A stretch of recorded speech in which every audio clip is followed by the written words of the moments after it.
लेकिन लोग समझ नहीं पा रहे, भटक रहे हैं। भटकते भटकते जीवन बीत गया, बूढ़े हो गए, मरने वाली हालत हो गई, लेकिन ना राम का पता ना श्याम का पता। केवल 52 अक्षरों में राम राम राम राम, राधे राधे राधे राधे, अल्लाह अल्लाह, वाहिगुरु वाहिगुरु वाहिगुरु, अक्षर पकड़ के बैठे, अक्षर पकड़ के बैठे। और जब अंत समय आएगा तो ये अक्षर भी ना निकलेंगे मुंह से, फिर क्या निकलेगा? आखिरी शब्द यही निकलता है जब बच्चा पैदा होता है और जब मरता है, लास्ट मोमेंट, ये आई निकलता है। जब बच्चा पैदा हुआ तो क्या करता है? आई बोल रहा है, और अंत समय में सारा खेल ही आता है। इसी आ से सारे अक्षर बनते हैं जो भी तुम जीवन में बोल पाते हो, इसी आ से। पहला अक्षर क्या है? आ। इसी आ से सारे अक्षर बनते हैं। केवल होठ कंठ जीभ लगानी पड़ती है, यानी एक ही फूंक से, जो बांसुरी में फूंक मार रहे हो ना, उसी एक ही फूंक से 7 सुर बन जाते हैं। बस तुम्हें बटन दबाने पड़ेंगे, समझ रहे हो? इसी एक अक्षर आ से सारे 52 अक्षर बन जाते हैं। आ ई ई उ ऊ ए ए का खा गा चा चा जा डा डा डा, सारे अक्षर बन गए इसी एक आ से। और जब ये अक्षर बन गए तो सारे भगवानों के नाम भी आ गए।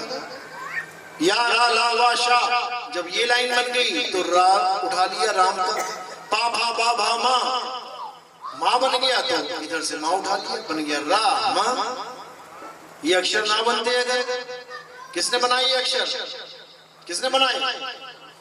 आदि मानव ने। ये अक्षर तुम्हें भगवान देके नहीं भेजता कि हिंदुस्तान में जो बच्चे पैदा होते हैं उसको भगवान हिंदी पढ़ा के भेजता है, जो अंग्रेजों के बच्चे होते हैं उनको अंग्रेजी पढ़ा के भेजता है। कोई किसी को ना पढ़ाता कुछ। एक ही अक्षर आता है, चाहे अंग्रेज का बच्चा हो चाहे किसी का बच्चा हो, बस। उसके बाद सारी पढ़ाई आदि मानव वाली सिखाई जाती है। आदि मानव ने ही आग की खोज करी थी, आदि मानव ने ही अक्षरों की खोज करी है, आदि मानव ने ही चित्र बनाने शुरू किए थे। आज भी गुफाओं में चित्र मिलते हैं बने हुए, उस जमाने के बंदों ने बना रखे हैं। जो उन्होंने चित्र बनाए, जो उन्होंने नाम रखे, आज तक हम वो नाम रटते आ रहे हैं। ये सारे नाम उन्हीं की देन है, उन्हीं की देन है। उन्होंने पानी का नाम जल रख दिया ना, तुम जल से जला नहीं बना पाए आज तक, ना तुम जल ही बना पाए। उन्होंने जल बनाया तो तुम भी जल ही रटते आ रहे हो, और तुम्हारे आने वाली जितनी भी पीढ़ियां होंगी वो भी यही रटेंगे स्कूल जाके। का से कबूतर, खा से खरगोश। का से कबूतर नहीं बनेगा, का से कबूतर नहीं बनेगा, कबूतर ही बनेगा। क्यों? आदि मानव ने बनाया है, तुमने नहीं बनाया, तुम नहीं बना सकते, तुम बस वही पढ़ोगे। तो आदि मानव ने, भारत के आदि मानवों ने कितने अक्षर बना दिए? उस आ से 52 अक्षर। जब तुम गिनोगे का खा गा चा छा जा सारे, तो टोटल 52 अक्षर। और अंग्रेज आदि मानव जो थे, इंग्लैंड अमेरिका वाले, उन्होंने कितने अक्षर बना दिए? 26 अक्षर उन्होंने बनाए, 26 हमने बना दिए 52। तो इंटेलिजेंट कौन है? कौन महान है? कौन ज्यादा बुद्धिमान है? हमने दुगने बना दिए, 26 दुनी 52, हमने 52 बना दिए। वो बेचारे 26 से 27 ने बना पाए आज तक। और वही अक्षर को पकड़ पकड़ के आज सारा समाज पढ़ रहा है, लिख रहा है, भगवानों के नाम रख रहा है। अल्लाह, वाहिगुरु, गॉड, राम, ये सारे नाम कहां से आए हैं? उन्हीं अक्षरों में से आए हैं। अगर आदि मानव भी भेड़ बकरियों की तरह, शेर हाथी चीतों की तरह बिना अक्षर बनाए रहता तो किसका नाम होता? कौन से भगवान का नाम होता? अरे तुम्हारा नाम ना होता कुछ भी। तुम्हारा नाम भी इसलिए रखा जा रहा है क्योंकि 52 अक्षर बने हुए हैं। इंसान ने 52 अक्षर बना दिए, इसलिए आगे नाम रखे जा रहे हैं। अगर भैंसों की तरह नाम ना रखता तो क्या होता? बच्चे ना होते? क्या होते? जैसे भैंसों की हैं, कार्ड लेके जाओ, 5000 भैंसें सड़क पे खड़ी हैं, बताओ किसका क्या नाम है? पागल हो जाओगे नाम याद कर करके। लेकिन इंसानों के नाम याद कर लिए, क्यों? 52 अक्षर है। तो कबीर साहब यही समझा रहे हैं कि 52 अक्षर जीव आधारा, आदि अक्षर जीव्या से न्यारा, वाही को सत सिमरण कहिए और सिमर सिमर नर उतरो पारा। ये 52 अक्षर जपने से कोई मुक्ति मिलने वाली नहीं है, सिमरन नहीं है ये कि तुम हिंदू हो तो राम राम राम राम राम राम राम ओम नमः शिवाय ओम नमः शिवाय, और तुम मुसलमान हो तो अल्लाह हो अल्लाह हो अल्लाह हो, तुम सिख हो तो वाहेगुरु वाहेगुरु वाहेगुरु, गॉड वाले हो तो हालेलुया हालेलुया करते रहो। उससे क्या होगा? जीव ही तो हिला रहे हो अपने। और जिस दिन जीव कट गई उस दिन राम का नाम भी गया, श्याम का नाम भी गया, अल्लाह का नाम भी गया, वाहेगुरु भी गया, सारे नाम खत्म। अब करते रहो तो क्या अल्लाह तुम्हारी सुनेगा नहीं? गूंगों की क्या भगवान सुनता नहीं है? गूंगा बोल नहीं पाता, कभी आरती नहीं गा पाता, कभी नाम नहीं जप पाता, तो क्या गूंगा भगवान का बच्चा ही नहीं रह गया? यही अज्ञानता है, यही अज्ञानता। अरे वो चींटी भी मालिक से अरदास करती है, उसकी मदद होती है। कुत्ता भी, बिल्ली भी, कोई भी कहीं भी दुविधा में फंसता है, देखो कैसे अरदास करता है। कुत्ते को कुएं में फेंक दो तो तुम्हें पता लग जाएगा अरदास कैसे होती है। सच्चे दिल से अरदास, रोएगा वो, जो रोना है वही सच्चे दिल की अरदास है, वो मालिक सुनता है। तुम्हारी राम राम श्याम श्याम नहीं सुनता वो। इसीलिए नानक साहब कह रहे हैं राम राम करता ये जग फिरे, राम न पाया जाए। इसी प्रकार वाहेगुरु वाहेगुरु करता ये जग फिरे, और वाहेगुरु पाया ना जाए, क्योंकि वाहेगुरु पाने का रास्ता कुछ और है, नाम जाप नहीं है। कबीर साहब कहते हैं मोको कहां ढूंढे रे बंदे, मैं तो तेरे पास में, नाम जप में। पहले तो जपना छोड़ दो। अगर अल्लाह को पाना है तो मुसलमान भाई अल्लाह अल्लाह जपना छोड़ दें। अगर राम को पाना है हिंदू भाई राम राम जपना छोड़ दें। अगर वाहेगुरु को पाना है सिख भाई वाहेगुरु वाहेगुरु करना छोड़ दें। अगर गॉड को पाना है तो ईसाई भाई ये अल्लाह अल्लाह ये जो भी हालेलुया कर रहे हैं वो छोड़ दें। जब वो छोड़ देंगे तो क्या होगा? तब खोज शुरू होगी। जब तुम्हें प्यास लगती है तो क्या जपते हो? नाम जपते हो। जब प्यास लगती है नाम जपता है कोई?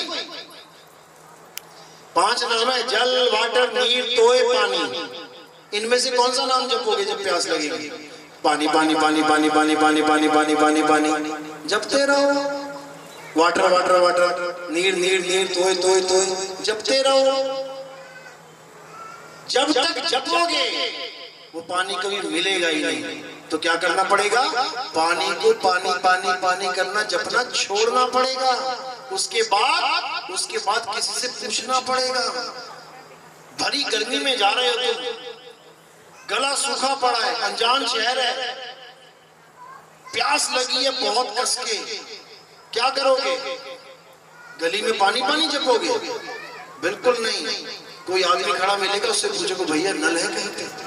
भैया पानी कहाँ मिलेगा? वो बताएगा 4 गली छोड़ के ना दाएं मुड़ जाना, वहां नल लगा है। उसके बाद एक बार भी ना पानी पानी जपोगे तुम, पूछोगे भी नहीं दोबारा, भागे जाओगे बिना नाम लिए उसका, सीधे वहां पहुंच के गेड़ा पानी पिया, तब जाके पानी की प्राप्ति होगी। इसी प्रकार अगर राम को पाना है तो राम राम करना छोड़ना पड़ेगा।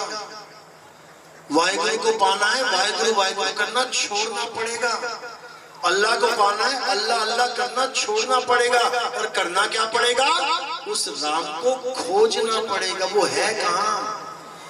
किसी से जानकारी प्राप्त करनी पड़ेगी कि पानी कहाँ मिलेगा। गुरु से पूछना पड़ेगा, महाराज जी ये राम कहाँ मिलेगा बता दो मुझे। तो गुरु जी ये नहीं बताएंगे कि अयोध्या चले जाना, मंदिर में माथा टेकाना, वहां राम नहीं मिलेगा। राम कहाँ है? तेरे घट में बसे भगवान। तू पर्दा क्यों ना खोले, पर्दे के पीछे है राम। तेरे अंदर राम बसा हुआ है। और याद रखना, जब तक राम बसा है ये चाम तब तक ही चलेगी। और जिस दिन राम ने चाम को छोड़ दिया ये वही ढेरी हो जाएगा। तो कबीर साहब यही समझा रहे हैं, अरे चाम के महल बोलता राम है और तू रामी और जाम को छीन भाई। इस चमड़े को राम मत समझ लेना, ये हड्डी मांस बाल खाल इसको राम मत समझ लेना। ये मिट्टी है, मिट्टी में मिल जाएगी। असली राम वो है जो इस मिट्टी को चला रहा है, जो राम को भी चला रहा है, जो श्याम को भी, हनुमान को भी चला रहा है, जो तुम्हें चला रहा है, मुझे चला रहा है, उसको जानना है। वो है सबका करता धरता, लेकिन नहीं समझ में आता, इसलिए हम अज्ञान में उलझ जाते हैं। लेकिन फिर भी हम कहते हैं कोई बात नहीं, कुछ नहीं से कुछ भला। अरे तुम्हें कोई डॉक्टर नहीं बना पा रहा है तो कम से कम पहली क्लास दूसरी तीसरी पांचवी करवा दी तब भी अच्छा है। तो डॉक्टर बनाने वाला गुरु जब मिलेगा तो तुम्हारी सारी पुरानी किताबें खत्म। जैसे जैसे आगे बढ़ते जाओगे पुरानी वाली किताब कहाँ जाती है, कहाँ रख देते हो? रद्दी में बेच देते हो। पांचवी पास हो गए, छठी में चले गए, अब क्या करोगे? पांचवी वाली खत्म। 10वीं पास हो गए, 11वीं में चले गए दूसरे शहर में पढ़ने, अब 10वीं वाला स्कूल, 10वीं वाले टीचर, 10वीं वाली किताबें वर्दी सब खत्म, बदल गया। तो इसी प्रकार जो आगे बढ़ता है वो पीछे वाले ज्ञान को छोड़ता जाता है। तो दो प्रकार के ज्ञान है, एक पवित्र ज्ञान, एक मूल ज्ञान। पवित्र ज्ञान में दुनिया में आज तक जो तुम्हें प्राप्त हुआ है उसको पवित्र ज्ञान कहते हैं। और मूल ज्ञान जो आत्मा का ज्ञान है, जिसके कारण तुम्हें ये समझ में आ जाएगा कि मैं चल कैसे रहा हूं, मेरा हाथ उठ रहा है तो क्यों उठ रहा है, कैसे उठ रहा है, मुट्ठी बंद हो रही है तो कैसे हो रही है, कौन है जिसकी वजह से ये सब हो रहा है, तुम उसको जान लोगे। और वही राम है, उसी के कारण ये सारा संसार चल रहा है। अगर वो राम सबसे अपनी ताकत खींच ले तो ये सब मुर्दों का गांव हो जाएगा। जितने जिंदा जिंदा बैठे ना, कबीर साहब की वाणी है, साधो ये मुर्दों का गांव। ये मुर्दों का गांव है। जो हम सोच रहे हैं ये जिंदों का गांव है, मुर्दों का गांव। मिट्टी के भांडे कहते, मिट्टी के भांडे हैं, मिट्टी के शरीर हैं, मिट्टी के शरीरों ने गांव बसा रखा है। मिट्टी मुर्दा होती है, मुर्दों का गांव है। और जो जिंदा है आत्मा, उसका किसी को पता ही नहीं है। तो इसी को समझना और कुछ नहीं समझना। तो समझ लो कि भगवान परमात्मा किसी मूर्ति में नहीं है, ये है असली मूर्त जिसमें भगवान है, ये है असली मूर्त जिसमें राम विराजमान है। पत्थर की मूर्त में राम विराजमान नहीं होते।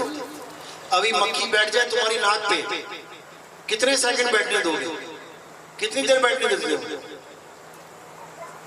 1 मिनट बैठने दोगे? चल बैठ ही रहे, आराम कर दो। एक बार से हाथ आया है भगा दोगे? तुम्हारे 2 हाथ हैं, 1 नाक है, तब भी मक्खी नहीं बैठने दे रहे हो। और मूर्तियों के 8 हाथ हैं, फिर भी मक्खी नहीं उड़ा पाएंगे। 1 छोड़ 20 बैठ जाए मूर्ति के ऊपर। तुम लड्डू खा खिला के गए मूर्ति में, तुम तो चले गए घर। अब वहां लड्डू पे कौन बैठेगा आके? कौन बैठेगा? मक्खियां 8 हाथ हैं लेकिन मक्खी ना उड़ा पा रहे हैं। बताओ तुम उसको भगवान बना के बैठे हो? क्यों बना के बैठे? क्योंकि पंडित जी ने कह दिया कि इसमें प्राण प्रतिष्ठा हो गई है। अच्छा जी, प्राण प्रतिष्ठा हो गई है। वो क्या होती है जी? मूर्ति में प्राण डाल देते हैं पंडित जी। अपने लड़के के शरीर में प्राण नहीं डाल पाए कभी। लड़का मर जाए किसी पंडित जी का तो उसमें मंत्र मार के प्राण डाल दो। जब तुम पत्थर में प्राण डाल सकते हो, वो तो फिर भी लीवर किडनी दिल गुर्दा सब कुछ है उसके पास, उसमें डाल दो। फिर क्यों सीधे शमशान घाट ले जाते हो? समझने वाली बात है। जिसमें प्राण होते हैं उसके कुछ गुण होते हैं। जैसे तुम में प्राण है, तुम में प्राण है, तुम्हारे अंदर कुछ गुण है। तुम चल सकते हो, तुम बोल सकते हो, तुम खा सकते हो, पचा सकते हो, तुम अपने घर की रक्षा कर सकते हो। तुम घर में बैठे हो, सामने मोबाइल पड़ा है, चोर आएगा ले जाएगा क्या? नहीं ले जा पाएगा।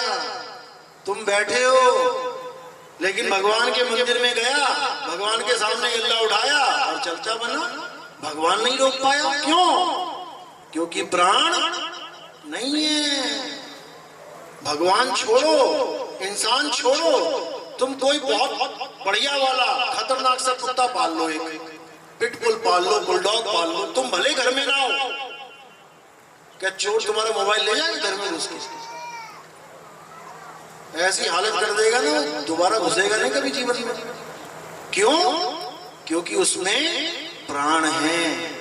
सांस चल रही है ना, ये सांस ही प्राण है, तुम में प्राण है। और जब अंत समय आता है तो प्राण पखेरु उड़ जाते हैं, कहते हैं प्राण पखेरु उड़ गए, इसके प्राण निकल गए। अरे प्राण थे तब निकले ना, और जिसमें प्राण है ही नहीं तुम उसके प्राण क्या निकालोगे? तो मूर्तियों में जो प्राण डालते हैं उनके प्राण ये नहीं होते, उनके प्राण कभी भी निकल जाते हैं। कैसे? कोई भी मूर्ति है धनुष बाण वाली लगा लो या कोई चक्कर वाली, चक्कर थोड़ा सा टूट गया, धनुष बाण की नोक थोड़ी सी टूट गई, अब क्या करेंगे पंडित जी? उस मूर्ति को उठा के किसी नदी के किनारे रख देंगे, पूछो क्या हुआ? खंडित हो गई। अरे मूर्ति खंडित हुई है, प्राण थोड़ी नहीं खंडित हो जाएंगे। तुम्हारे घर में कोई बच्चा है, उसका हाथ कट जाए, क्या करोगे? उसको उठा के नदी के किनारे लगाओगे? अपने बच्चे का हाथ कट गया तो तुमने घर में रख लिया। अरे अपने भगवान का धनुष का नोक टूट गया, बाण का नोक टूट गया, तुमने भगवान को उठा के बेघर कर दिया। बताओ, ये है हमारा धर्म, ये बन चुका है हमारा धर्म। असल में हमें पता ही नहीं है कि हमारा धर्म है क्या। हमारा धर्म ये नहीं है देवी देवताओं की पूजा करना भूल जाओ, ये तो तुम्हारे दिमाग में डाल दिया गया है कि देवी देवताओं की पूजा करना हमारा धर्म है। हमारा धर्म देवी देवताओं की पूजा करना नहीं है। क्या धर्म है हमारा? आत्मा को जानना हमारा धर्म है। गीता पढ़ो हे अर्जुन, जो अपनी आत्मा में रमण करते हैं, जो अपनी आत्मा में तृप्त हैं, जो अपनी आत्मा में संतुष्ट हैं, उनके लिए कोई धार्मिक कर्म कर्तव्य लागू ही नहीं होता। उनको मंदिर में जाने की जरूरत ही नहीं है, उनको किसी पत्थर की पूजा करने की जरूरत ही नहीं है, उनको कोई नाम जपने की जरूरत ही नहीं है। अध्याय 3 17वां श्लोक घर में जाके देखना मोबाइल में, गीता अध्याय 3 17वां श्लोक देखो क्या कह रहा है कि असली पूजा क्या है? अपनी आत्मा में रमण करना है। रमण यानी रम जाना है, आत्मा में रम जाओ। जैसे कहते हैं ये तो मीराबाई हो गई, तो रम गई प्रभु में, प्रभु में नहीं रम गई, वो अपनी आत्मा में रमी हुई है। पायो जी में नाम रतन धन पायो, वस्तु अमोलक दी मेरे सतगुरु, कृपा कर अपनायो, पायो में नाम रतन धन पायो। कह रही है मुझे नाम मिल गया, नाम रतन, ये नहीं राम राम राम राम मिल गया। नाम का मतलब है आत्मा का ज्ञान मिल गया, मुझे आत्मा का ज्ञान मिल गया। वस्तु अमोलक, अमोलक मतलब जिसका कोई मोल ही नहीं है, उसका कोई मोल लगा ही नहीं सकता। मूर्तियों का मोल लग जाता है 50 रुपए की, 100 रुपए की, 1000 रुपए की, 10,000 रुपए की, लाख रुपए की, 10 लाख रुपए की, 1 करोड़ रुपए की। सोने चांदी की है तो 100 करोड़ की हो जाएगी, फिर भी मोल लग गया। लेकिन इस आत्मा का कोई मोल नहीं है, आत्मा का कोई मोल नहीं है। तुम्हारा बच्चा शरीर छोड़ने वाला है, डॉक्टर को कहो डॉक्टर साहब आत्मा नहीं निकलनी चाहिए, मैं पूरी दुनिया बेच के पैसा दे दूंगा तुम्हें, बच जाएगा क्या? आत्मा खरीदी बेची नहीं जा सकती, उसका कोई मोल ही नहीं है। उसी आत्मा का ज्ञान जब मीराबाई को हुआ तब उसने क्या बोला? वस्तु अमोलक दी मेरे सतगुरु। अब दी का मतलब ये नहीं कि उसने अपनी आत्मा निकाल के उसमें डाल दी। वस्तु अमोलक यानी वो अनमोल वस्तु जो मेरे पास ही थी लेकिन मुझे उसका ज्ञान ही नहीं था। वस्तु अमोलक दी मेरे सतगुरु और कृपा कर अपनायो, पायो मैं नाम रतन धन पायो। तो नाम रतन धन क्या है? आत्म ज्ञान, आत्मा का ज्ञान। और हमारा धर्म क्या है? आत्मा को जानना। असल में हमारा धर्म, उसका नाम क्या है? उसका नाम है सनातन धर्म। हम सनातनी हैं। कौन कौन सनातनी? हाथ खड़ा करो। सनातनी हैं? अब भी आलस आ रहा है। चलो, ये सनातनी है। कौन कौन हिंदू है वो खड़ा करो। सनातनी क्यों कर रहे हो? हिंदू बोला मैंने। एक ही है क्या दोनों? एक नहीं है, समझ लो। हिंदू कौन होता है? हिंदू वो होते हैं जो हिंदू देवी देवताओं की पूजा करते हैं। और सनातनी कौन होता है? जो कभी देवी देवताओं की पूजा नहीं करता है। किसकी पूजा करता है? आत्मा की पूजा करता है वो। डेफिनेशन क्या है सनातन की? किसी से भी पूछ लेना कि सनातन कहते किसे हैं, सनातन होता क्या है, बता नहीं पाएगा कोई भी। डेफिनेशन कहां लिखी है? परिभाषा कहां लिखी है? गीता में लिखी है, अध्याय 2 24वां श्लोक। आपको सनातन की डेफिनेशन मिलेगी। सनातन कहते किसे? क्या लिखा है वहां पे? अर्जुन, ये आत्मा अचल है, स्थिर रहने वाली है। ये आत्मा सर्वव्यापी है। ये आत्मा पुरातन है। ये आत्मा ही सत्य सनातन है। ये आत्मा ही सत्य सनातन है। और जो इस आत्मा के ज्ञान को प्राप्त करता है वही सनातनी है। और जो आत्मा को छोड़ के किसी की भी पूजा करता है, किसी को भी भगवान मान लेता है, पीपल को, तुलसी को, किसी को भी, किसी भी शरीर को, वो सनातनी नहीं है। क्यों? कारण क्या है? क्योंकि वो उसकी पूजा कर रहा है जिसको तीर छेद सकता है, अग्नि जला सकती है, वायु सुखा सकती है, जल भिगो सकता है, लेकिन आत्मा को ये कुछ भी हानि नहीं हो सकती। आत्मा के लिए क्या बोला? नैनम छिंदन्ति शस्त्राणि नैनम दहति पावका न चैनम क्रोधम तापो न शोषति मारुता। हे अर्जुन, इस आत्मा को ना तो कोई शस्त्र काट सकता है, ना अग्नि इसे जला सकती है, ना वायु इसे सुखा सकती है, ना जल इसे भिगो सकता है। उस आत्मा का ज्ञान हो जाने पर ही परमात्मा का ज्ञान होता है। उसका ज्ञान नहीं चाहिए जिसको आग जला देगी। पीपल के पेड़ को आग नहीं लगेगी क्या? लग जाएगी। तुलसी के पेड़ को आग नहीं लगेगी क्या? लग जाएगी। राम जी के शरीर को जलने नहीं भिगोया क्या? कहां गया राम जी का शरीर? अंत समय में क्या हुआ था? सरयू नदी में समाधि ली, जल समाधि, शरीर गल गया पानी से। कृष्ण जी का अंत कैसे हुआ शरीर का? क्या हुआ था? क्या हुआ था? नहीं पता। तीर लग गया था पैर में, पैर में तीर लगा, पैर में छेद हो गया, जहर लगा तीर था, तो शरीर छोड़ना पड़ा। पैर में तीर लग गया। अब वो ये नहीं कह रहे कि जिसके पैर में तीर लग जाए उसकी पूजा करो, वो कह रहे हैं जिसको तीर छू नहीं सकता।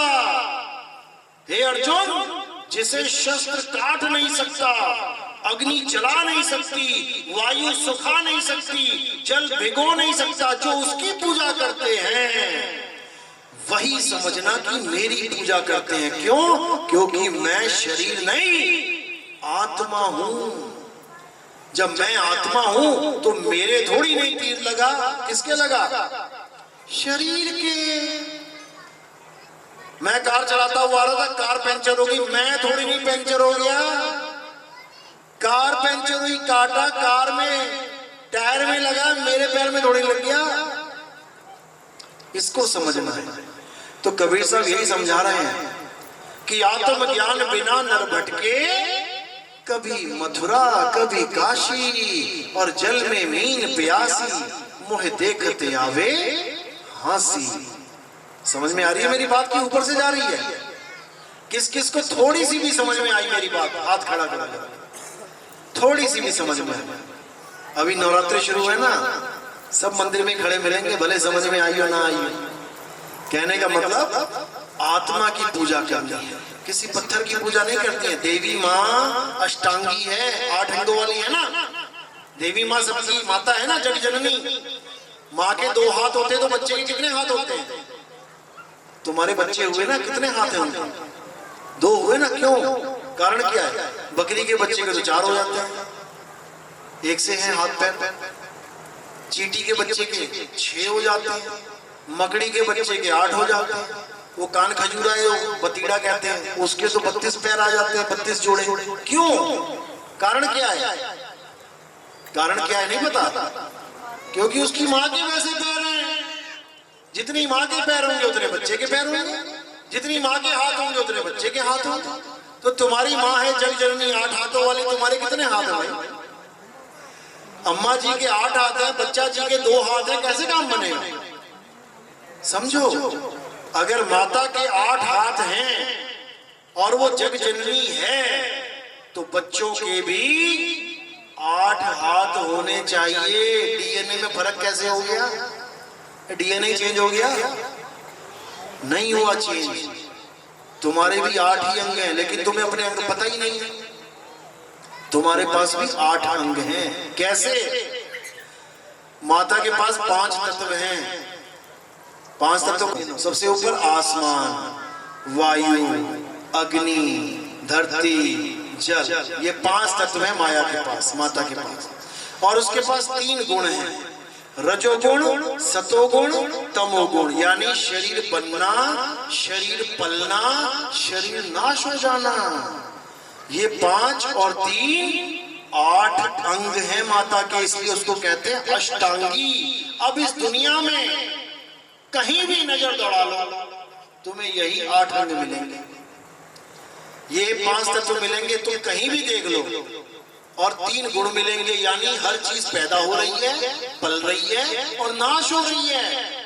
तो अष्टांगी माया, उसकी दुनिया भी मायावी दुनिया कहलाई जाती है। जगत एक माया है। सब संत क्या कहते हैं? अरे ये तो माया का संसार है, छोड़ो इसको, छोड़ो इसको, यही कहते हैं। छोड़ो इसको। और पूछो बनाया किसने? भगवान ने बनाया। अरे भगवान ने क्यों बनाया जब माया का है? तो माया ने बनाया है। ये माया की दुनिया है, जगत एक माया है। तो 8 अंग माया के भी हैं और 8 अंग तुम्हारे भी हैं। तुम भी 8 अंगों वाली हो, तुम्हारे जो बच्चे पैदा हो रहे हैं वो भी 8 अंगों वाले हैं। ये अष्टांगी का भेद है, लेकिन लोगों को नहीं पता। पत्थर की मूर्ति को अष्टांगी माने बैठे हैं कि ये जग जननी है।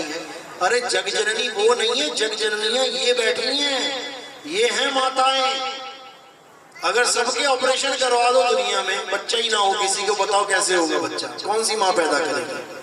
पत्थर पैदा करेगा बच्चों को? यही माता है, ये माता का विराट रूप है, ये माताओं का विराट रूप है। जैसे कृष्ण जी ने विराट रूप दिखाया ना अर्जुन को, उसमें सारे आदमी आदमी आदमी आदमी आदमी आदमी दिखा दिए। एक भी औरत नहीं खड़ी है, एक भी औरत नहीं दिखाई उसमें, सब आदमी आदमी आदमी। पता है ना विराट रूप, जिसमें बड़े बड़े जबड़े खुलते हैं और इधर से दुनिया उड़ती हुई जाती है, उनके मुंह में वो चूरा कर देते हैं, चबा जाते हैं, खा जाते हैं, और दूसरे वाले मुंह से फिर पैदा कर देते हैं। यानी चक्कर चल रहा है। अर्जुन देख के हैरान हो रहा है कि बाप रे बाप, आप तो किसी को नहीं बख्श रहे, दुनिया में सबको चबा रहे हो, सबको खा रहे हो। दुर्योधन के साइड में जो अधर्मी थे उनको भी चबा रहे हो, अरे हमारी साइड वालों को भी चबा रहे हो। पढ़ो, उसमें लिखा है कि जो धर्म के साथ खड़े हैं तुम उनको भी नहीं बख्श रहे हो। ये कैसी धर्म की स्थापना है? क्योंकि वो कहते हैं ना, यदा यदा ही धर्मस्य ग्लानिर्भवति भारत अभ्युत्थानम् अधर्मस्य तदात्मानं सृजाम्यहम्। हम जब जब धर्म अधर्म की हानि होती है तो मैं आता हूँ धर्म की स्थापना करने। और धार्मिक बंधुओं को तो तुम चबा गए, उनको तो छोड़ देते हैं, किसी को नहीं छोड़ा जाएगा। कितने बचे थे पूरे युद्ध में? कितने बचे पता है? कितने बचे थे? केवल 5। कौन 5? 5। उसके अलावा सारे मारे गए, बचा ही कोई नहीं। और वो 5 भी इसलिए नहीं बचाए कि वो भी बच जाएंगे, नहीं, उनका भी खात्मा किया गया। कहां पे खात्मा हुआ उनका? हिमालय पे खात्मा हुआ। सबसे लास्ट में कौन मरा? युधिष्ठिर। जब वो स्वर्ग पहुंचा तो वहां देखता है कि मेरे भाई हैं ही नहीं। कहां थे उसके भाई? कहां थे पता है? नहीं पता, बताता ही कोई नहीं। चारों भाई और बीवी नरक में बैठे हुए थे, नरक में बैठे हुए थे वो लोग। युधिष्ठिर ढूंढ रहा, भाई मेरे भाई कहां गए? तो यमराज कहता वो बैठे नरक में, कहते मुझे भी नरक ही ले चल, बिना भाइयों के मुझे भी स्वर्ग नहीं चाहिए। यमराज उनको नरक लेके गया। अब सोचो, युधिष्ठिर को भी नरक जाना पड़ा, किस कारण पता है? क्या गलती की थी उसने? उसने झूठ बोला था। पूरे जीवन में एक ही झूठ बोला था। एक झूठ का फल क्या मिला? नरक में जाना पड़ गया। फिर अपने तप में से, अपने सत्य में से अपना सत्य देके भाइयों की जमानत करवाई कि छोड़ दो मेरे भाई। जैसे तुम्हारे घर का कोई बंदा जेल में चला जाए तो क्या होता है? तुम्हारा जो लाख रुपए पड़ा ना बैंक में, वो कम हो जाता है। लाख रुपए जमानत दो, इधर का पैसा उधर गया तो वो बेचारा बाहर आया। तो युधिष्ठिर ने अपने जीवन का तप दिया, तब जाके अपने भाइयों को छुड़ाया। बताओ, कृष्ण जी जिसके साथ रहे वो नरक भुगत रहे हैं जाके। सुदामा का नाम सुना है? कितना बड़ा भगत है, कितनी महिमा गाते हैं। पैर धो के पिए कृष्ण जी ने सुदामा जी के, लेकिन उसको क्या मिला पता है? राक्षस जन्म मिला उसे। राक्षस बन गया अगले जन्म में। किसी ने बताया तुम्हें आज तक? बताएगा भी कोई नहीं। नेट पे सर्च कर लेना, सुदामा राक्षस क्यों बना, पता लग जाएगा तुम्हें। क्योंकि तुम्हें अधूरियां कहानी सुना सुना के भगवान के पीछे, पत्थर के पीछे पागल कर दिया गया है। पूरी कहानियां सुनाओगे, सुनोगे ना, तुम्हारे होश उड़ जाएंगे क्या क्या कहानियां हैं। केवल इस आत्मा से दूर करने के लिए इस काल भगवान ने ये सारी लीला करी है। सारा खेल खेल रखा है, माया का खेल है तगड़ा वाला। केवल तुम अपनी आत्मा को ना जानो, क्योंकि अगर तुमने अपनी आत्मा को जान लिया तो उसकी 84 लाख फेल हो जाएगी। फिर किसे गधा बनाएगा, किसे कुत्ता बनाएगा, किसे बैल बनाएगा, किसे बकरी बनाएगा, सब मुक्त हो जाएंगे यहाँ से। ये फंसे पड़े हैं सारे। ये मजे लेने के लिए नहीं दुनिया, मरने के लिए दुनिया। मृत्यु लोक नाम है इसका। तुम अपना घर बनाओ 10 करोड़ का, क्या नाम रखोगे उसका? मृत्यु लोक। कोई ना रखेगा। क्या रखोगे? स्वर्ग। क्या रखोगे अपने नाम के साथ? अमन निवास, ब्रह्मा निवास, ये निवास, वो बढ़िया बढ़िया नाम रखोगे। और इस दुनिया का क्या नाम है? मृत्यु लोक। साक्षात मृत्यु विराजमान है यहाँ पे। पल का नहीं पता कि घर जाते जाते कोई टेढ़ा हो जाए, रास्ते में गिर जाए, अटैक आ जाए, किसी का नहीं पता। बच्चा सुबह गया स्कूल, शाम को वापस आएगा, कोई गारंटी नहीं है। पिताजी गए कमाने, 5-5 लड़कियां घर में बैठी हैं शादी करने के लिए, कोई गारंटी नहीं है पिताजी शाम को वापस घर आएंगे। ऐसी दुनिया में रहते हो तुम। ये भगवान की दुनिया नहीं है, ये काल की दुनिया है। तो कबीर साहब चेतावनी दे रहे हैं, अरे 3 लोक एक जेल है, पाप पुण्य 2 जाल, सारा जग भोजन बना और खाने वाला काल। एक को भी नहीं बख्शेगा। सबकी मौत निश्चित है, पता नहीं कब दबोच में तुम्हें आके। लेकिन साहिब समझा भी रहे हैं कि अगर इससे बचना है तो मेरी बात समझ लो। अरे बचना चाहो काल जाल से तो चीनो शब्द हमारा, और कहें कबीर अमर कर राखूं जो निज होए हमारा। अमर कर दूंगा उसको जो मेरा हो जाएगा, यानी उसको आत्मा में स्थित कर दूंगा। दोबारा शरीर धारण नहीं करना पड़ेगा, क्योंकि शरीर धारण करोगे तो पाप और पुण्य दोनों का फल लगेगा। अभी सुंदर सुंदर शरीर मिले हैं तो ये पुण्य उजागर हो गए हैं। उसी में कोढ़ आ जाएगा, किडनी फेल हो जाएगी, फेफड़े गल जाएंगे, एड्स हो जाएगी, मिर्गी के दौरे आने लग जाएंगे, कैंसर हो जाएगा, पाप उजागर हो गया। तो दोनों ही बेड़ी हैं, पाप और पुण्य दोनों बेड़ी, अरे पाप पुण्य ये दोनों बेड़ी, एक लोहे एक कंचन की। पाप आएगा तो लोहे की बेड़ियां हैं, अभी कड़ी में कड़ी जुड़ी हुई है, यानी वो भी जंजीर ही है, बस लोहे की जगह सोने की है, उसी में खुश हुए जाते। तो क्या करना है, अब आगे बढ़ना है। ठीक है, कोई मंदिर मस्जिद गुरुद्वारे जाता है, अच्छी बात है। छोटे छोटे बच्चे एलकेजी यूकेजी में जाते हैं, अच्छी बात है। लेकिन केवल एलकेजी यूकेजी करते करते डॉक्टर नहीं बन पाएंगे, तो क्या करना पड़ेगा, आगे बढ़ना पड़ेगा। आज तक पत्थर पूजा, कोई बात नहीं, जितना ज्ञान था उतना ही ले लिया, कोई बात नहीं।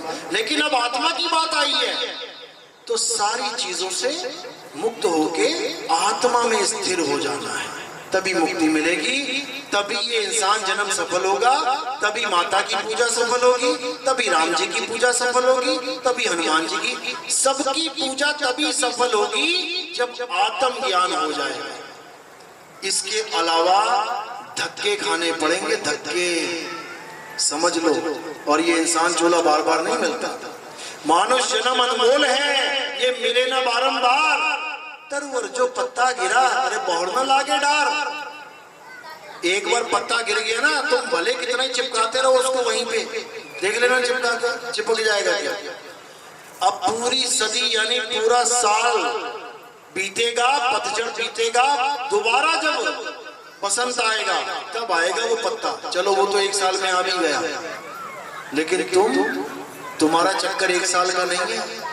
इंसान जन्म के बाद तुम्हारा 84 लाख जन्मों का चक्कर लगेगा। कितनी बार तुम्हें हिरण बना दिया जाएगा, भागते फिरोगे शेरों के आगे जान बचाते बजाते। डिस्कवरी चैनल देख लिया करो, हम ही लोग जैसे थे वो भी कभी नहीं समझ में आया आत्मज्ञान, चले गए पत्थर की पूजा करके, तो बहुत दुर्गति होने वाली है। इससे पहले दुर्गति हो जाए, अपनी आत्मा को जान लो। और ये आत्मज्ञान ऐसा नहीं है कि केवल गीता में है, हर ग्रंथ में तुम्हें मिलेगा, हर ग्रंथ में, लेकिन छुपा हुआ है, गुप्त ज्ञान है, इसको उजागर करने का एक समय होता है। अब वो समय आया है जब हर ग्रंथ में से आत्मा का ज्ञान यानी सार सार उठा के सबके सामने रख दिया जाएगा कि ये है असली सार, इसको पकड़ो, ये पत्थरों को मत पकड़ो। पत्थर गिर जाए उठ नहीं सकता, तुम गिर जाओ उठ जाओगे, बकरी का बच्चा गिर गया उठ जाएगा, भगवान की मूर्ति गिर गई उठ नहीं पाएगी। कारण क्या है, यही कारण है आत्मा को जाना। चलो तो आज का सत्संग यही समाप्त करते हैं। किस किस को बात 50% आधी बात समझ में आ गई वो हाथ खड़ा करो एक बार। आधी बात समझ में आ गई, मालिक की दया है, ये पूरी भी समझ में आ जाएगी और पूरा विश्वास भी बन जाएगा जब आप हमारे सत्संग सुनोगे। हमारे सत्संग YouTube चैनल पे आते हैं, चैनल का नाम है कहत कबीर सुनो भाई साधो, आगे नाम लिख देना मेरा नितिन दास। तो बिल्कुल सामने आपको 2 चैनल आ जाएंगे, एक पे लिखा होगा कहत कबीर सुनो भाई साधो और एक पे लिखा होगा कहत कबीर सुनो भाई साधो नितिन दास, वो दोनों अपने ही हैं। जय जय सत्य कबीर गुरु, जय जय सत्य कबीर, अजर अमर हो साहिब, अजर अमर हो साहिब, चारों युग में थी। गुरु जय जय सत्य कबीर, जय जय सत्य कबीर, गुरु जय जय सत्य कबीर,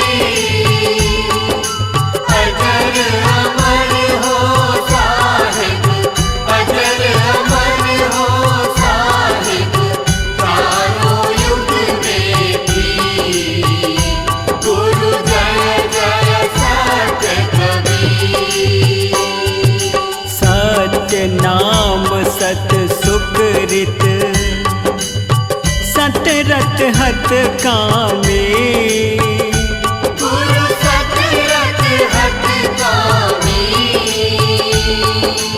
विगत कलेश सतधामी विगत कलेश सतधामी त्रिभुवनपति स्वामी गुरु जय जय सत्य कबीर जयति जयति कबीरम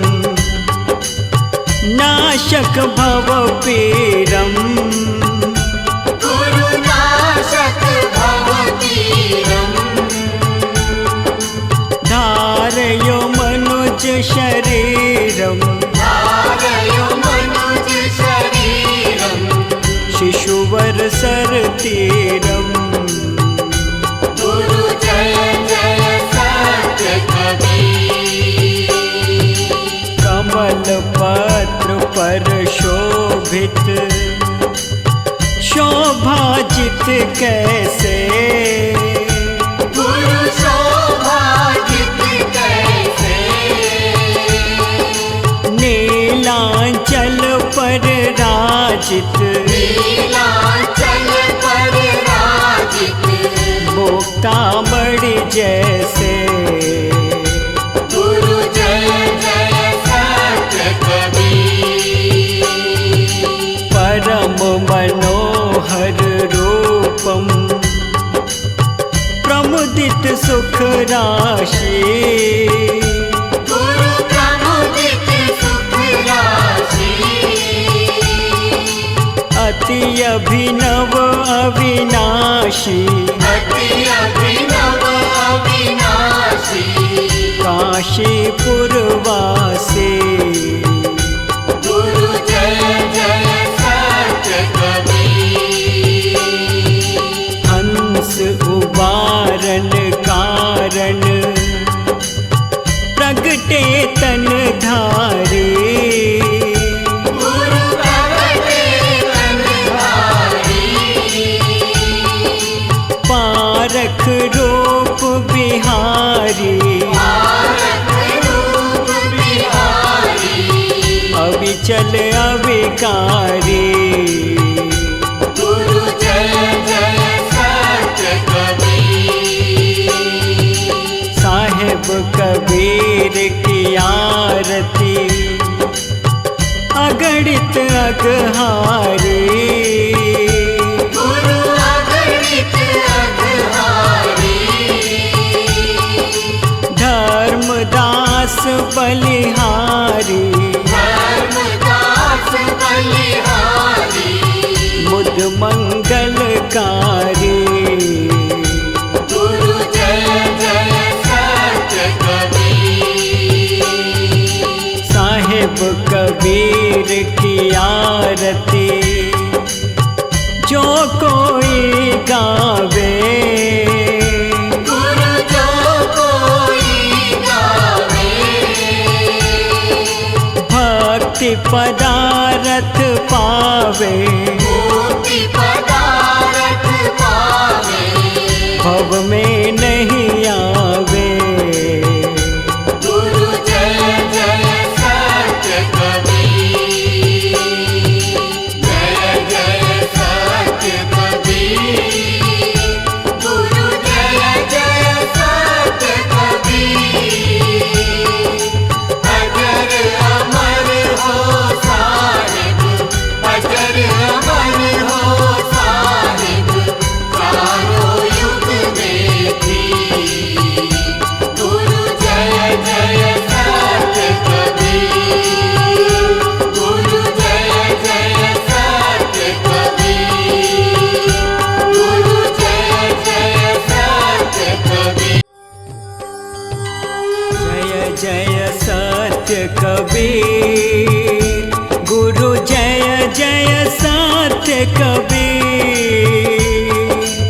अजर अमर हो साहेब अजर अमर हो साहेब चारों युग में थी गुरु जय जय सत्य कबीर जय जय सत्य कबीर गुरु जय जय सत्य कबीर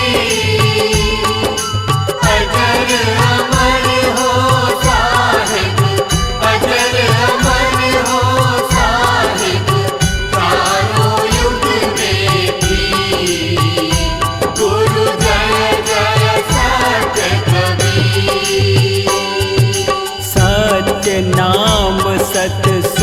सुकृत सतरथ हत कामे गुरु सतरथ हत कामे विगत कलश सत धामी विगत कलश सत धामी त्रिभुवन पति स्वामी गुरु जय जय सत्य कबीर जयति जयति कबीरम नाशक भव पीरम गुरु नाशक भव पीरम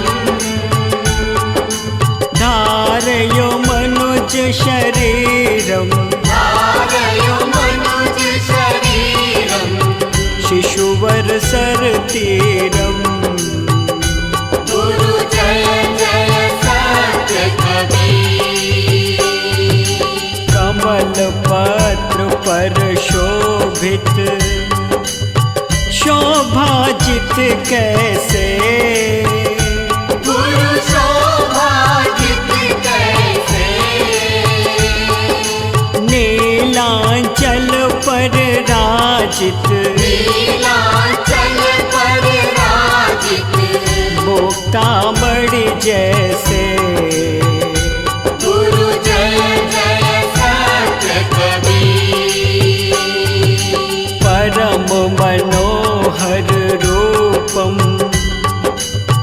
प्रमुदित सुख राशि गुरु प्रमुदित सुख राशि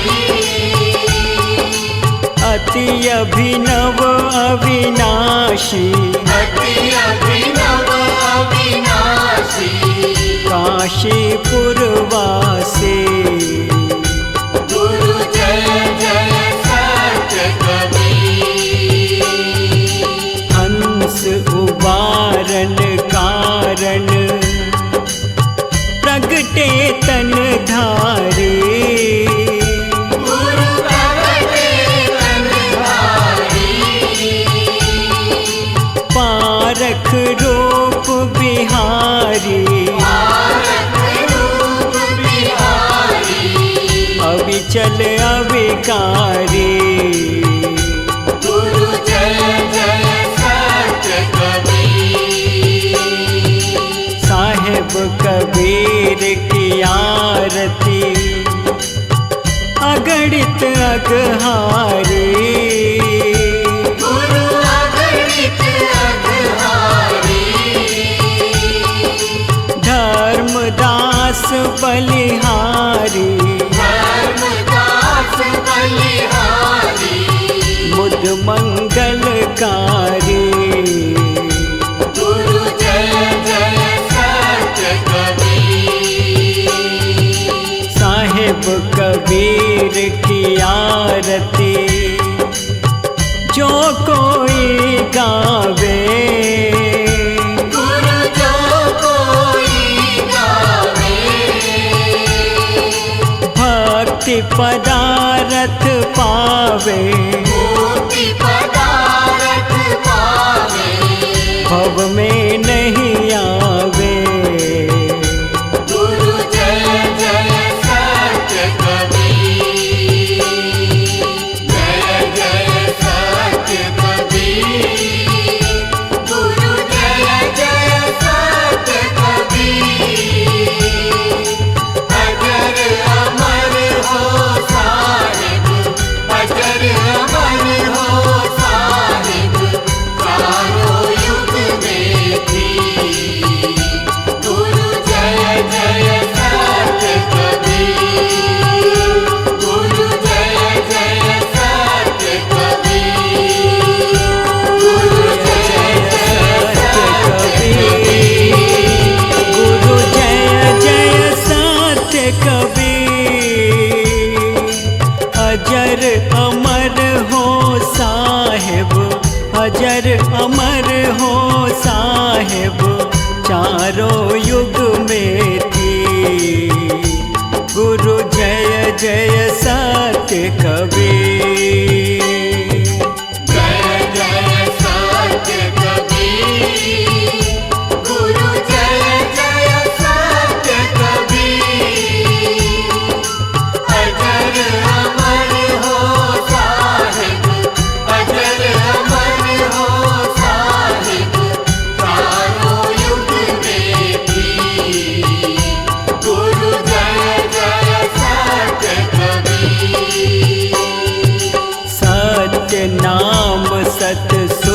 मुदित सतरथ हत कामे गुरु सतरथ हत कामी विगत कलश सतधामी विगत कलश सतधामी त्रिभुवनपति स्वामी गुरु जय जय सत्य कबीर जयति जयति कबीरम नाशक भवपीरम गुरु नाशक भवपीरम धारयो मनुज शरीरम धारयो मनुज शरीरम शिशुवर सरतीरम गुरु जय जय सत्य कबीर कमल पत्र पर शोभित शोभाजित कैसे गुरु शोभाजित कैसे नीलांचल पर राजित नीलांचल पर राजित बोकामणि जैसे गुरु जय जय सत्य कबीर परम मनोहर रूपम प्रमुदित सुख राशि गुरु प्रमुदित सुख राशि अति अभिनव अविनाशी अति अभिनव अविनाशी काशीपुरवासी